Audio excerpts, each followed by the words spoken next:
اعوذ باللہ من الشیطان الرجیم، بسم اللہ الرحمن الرحیم۔ السلام علیکم پیارے ناظرین، میں ہوں محمد نواز اور آپ دیکھ رہے ہیں اسلامک ورلڈ۔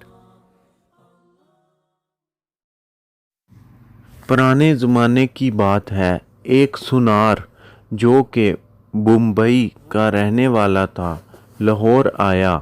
اس کے پاس کافی موتی تھے۔ اس نے وہ موتی ایک مجلس میں کھولے اور سب کو دکھانے لگا۔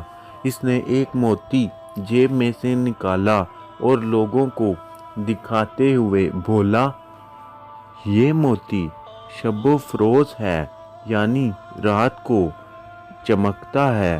جب اس نے سامان سمیٹا اور اٹھ کر جانے لگا تو ایک چور جو اسی مجلس میں بیٹھا تھا سارا معاملہ دیکھ رہا تھا۔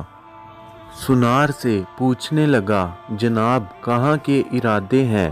سونار نے جواب دیا، بمبئی سے آیا ہوں اور وہیں کو واپس جا رہا ہوں۔ چور نے کہا، اتفاق دیکھیں میرا بھی وہیں کا پروگرام ہے، چلے مل کر چلتے ہیں۔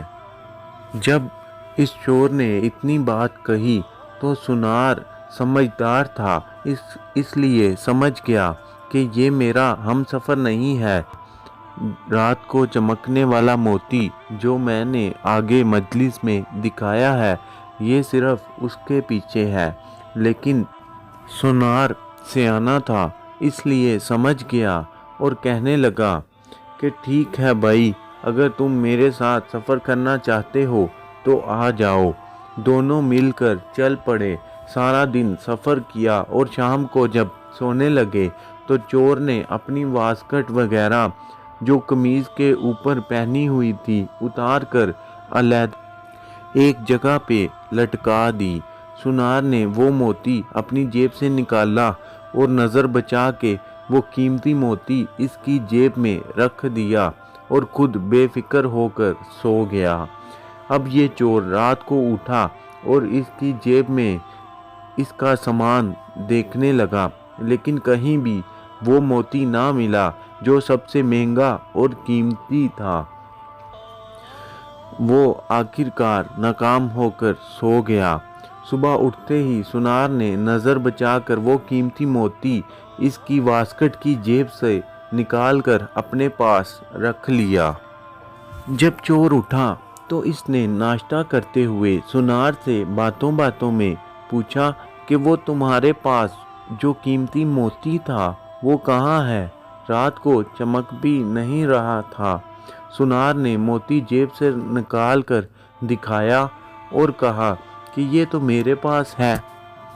چور یہ دیکھ کر حیران ہو گیا کہ میں نے اس کی پوری جیب چھان ماری لیکن مجھے یہ موتی نہ مل سکا، لیکن اس نے ابھی جیب سے نکال کر دکھا دیا، خیر آج رات نکال لوں گا۔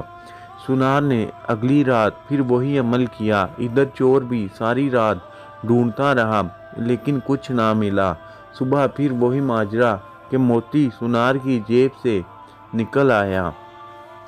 یہی کام 3 سے 4 دن تک چلتا رہا۔ آخرکار چور نے ایک صبح سونار سے کہا کہ میں آپ کا ہمراہی نہیں تھا، میں بس آپ کے ساتھ اس موتی کی خاطر تھا۔ آج میں آپ کو استاد مانتا ہوں اور آپ مجھے بتائیں کہ آپ یہ موتی کہاں رکھتے ہیں؟ جس پر سونار نے کہا، ارے پاگل، تو اوروں کی جیبیں ٹٹولتا پھرتا ہے، اگر تم نے اپنی جیب میں ہاتھ ڈالا ہوتا تو یہ موتی تجھے مل جاتا۔ پیارے ناظرین، آج ہماری مثال بھی اس چور کی سی ہے جو لوگوں کے عیب ڈھونڈتا پھر رہا ہے اور کبھی بھی اپنے گریبان میں جھانک کر نہیں دیکھتا۔ ہماری یہ عادت بن چکی ہے کہ ہم ہمیشہ دوسروں کی غلطیاں ڈھونڈتے رہتے ہیں اور کبھی بھی اپنے آپ کو نہیں ٹٹولتے۔ اب تک کے لیے اتنا ہی۔ مزید ایسی ویڈیوز دیکھنے کے لیے ہمارے چینل کو سبسکرائب کریں اور بیل آئیکن پر کلک کریں تاکہ ہر آنے والی ویڈیو آپ تک بآسانی پہنچ سکے۔ انشاءاللہ جلد ملتے ہیں نئی ویڈیو کے ساتھ۔ اللہ حافظ۔